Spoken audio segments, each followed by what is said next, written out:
Bonjour Laurence Lecoeur, vous êtes toujours assureur? Oui, tout à fait, assureur au Portugal. Et oui, il faut.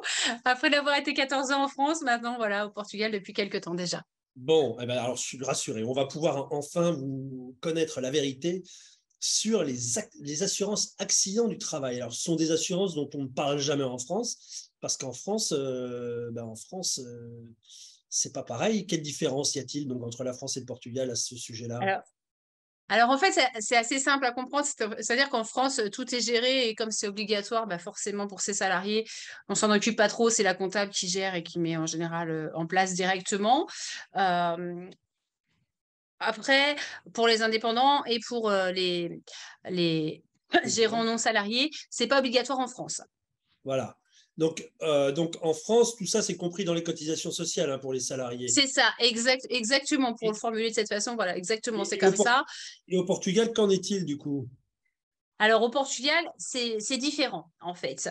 La sécurité sociale ne vous indemnise pas si vous avez un problème d'accident de travail. Donc ça, il faut bien le savoir. Ouais, Ce effectivement. qui n'est pas le cas en France, parce qu'en France, on complète la Sécu, mais pour ici, il n'y a pas d'indemnisation du tout de la sécurité sociale portugaise.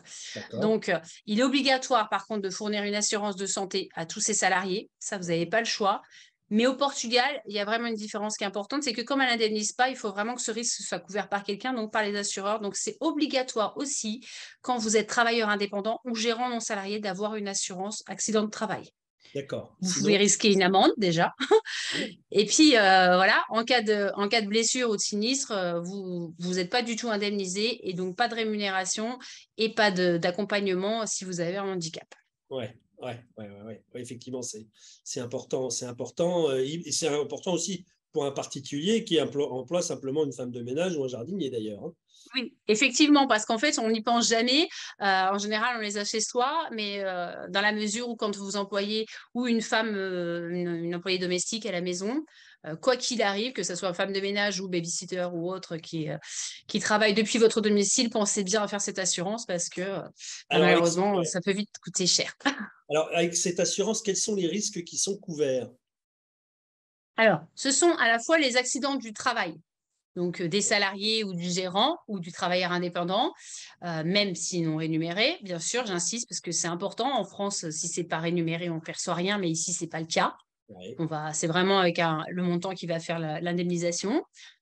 Et après, donc il faut savoir une chose, c'est que ça marche aussi bien pour la durée du travail que pendant les trajets, ouais, aller-retour de la maison ou pendant les trajets travail, d'accord, directement pour aller à domicile ou autre, d'accord. chez les professionnels ou pas.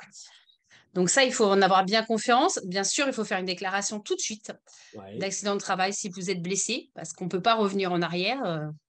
C'est un fait, donc il faut bien le dire tout de suite. Et vous serez indemnisé donc, pour la période où vous êtes en arrêt de travail. D'accord. Donc pendant cette période, on reçoit un salaire. Oui, tout à fait. Ça combre le salaire que vous auriez dû avoir. Donc, on part sur le minimum étant la base du salaire annuel. Donc, c'est 705 euros par mois sur 14 mois au Portugal. Le C'est la salaire base. minimum au Portugal, ça c'est la Oui, base. pardon, oui, le salaire Ouais, minimum, c'est le salaire minimum, exactement. Et après, il y a également un capital invalidité et un capital décès, d'accord. Et les primes, qui est comment elles sont proportionnel. calculées? Elles sont calculées comment les primes? Alors vous allez me dire, ça dépend de l'âge, de la rémunération, etc. Mais grosso modo, ça coûte quoi? Alors, il faut savoir que en général, pour un indépendant, il faut compter, un indépendant ou un gérant non salarié, il faut compter entre 150 et 300 euros par an D'accord, pour par an. l'indemnité Par an, par ouais. an. Donc c'est pas énorme quand même. Après, pour une femme de ménage, il faut compter une soixantaine d'euros par an. D'accord, d'accord. Donc, c'est vraiment des assurances qui n'ont pas forcément non plus un coût très élevé, mais qui peuvent par contre bien vous rendre service le jour où vous en avez besoin. Ça vaut pas le coup de s'en passer. Est-ce qu'il y a des garanties en option? Exactement. Est-ce qu'il y a des options possibles, des garanties optionnelles? Oui, tout à fait. Alors, pas pour les salariés, puisque c'est l'employeur qui paye, donc il va indemniser uniquement la période du travail. Mais Ouais, par contre, pour les gérants non salariés ou les travailleurs indépendants, il est possible d'inclure aussi les accidents personnels.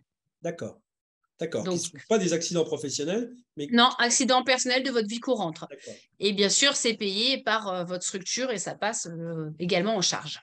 D'accord. Et donc, si j'ai une femme de ménage, vous disiez, comptons une soixantaine d'euros par an pour Oui. assurer cette femme de ménage au cas où elle tombe de l'escabeau en faisant les vitres et se blesse. Voilà, exactement. Exactement. Évidemment, tout ça, à chaque fois des cas particuliers. Donc, le mieux, c'est de faire une étude, une tarification sur mesure. Et à ce moment-là, comment on fait? Comment on vous joint? Alors, vous n'hésitez pas, vous pouvez me contacter par mail donc à laurence.assurancept@gmail.com où je vais vous donner mon portable exactement. Exactement. Laurence.assurancept@gmail.com et le portable. Voilà. Donc le plus 351 914 885 507. Plus 351 914 885 507. Merci beaucoup, Tout à fait. Laurence, pour cet éclairage sur les garanties accidents du travail obligatoires au Portugal. Merci, la French Radio. À bientôt. La French Radio. Portugal.